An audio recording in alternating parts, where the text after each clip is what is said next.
Welcome back to another technical deep dive here in the Debug Zone. Today, we're tackling a big question and breaking it down with insights from other users. Hopefully, this clears up some misconceptions and helps you get the answer you need. So, buckle up, stay a little curious, and let's jump right in.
And that's a wrap.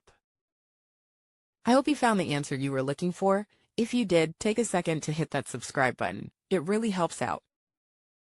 And let me know in the comments which solution worked best for you. See you next time in the Debug Zone.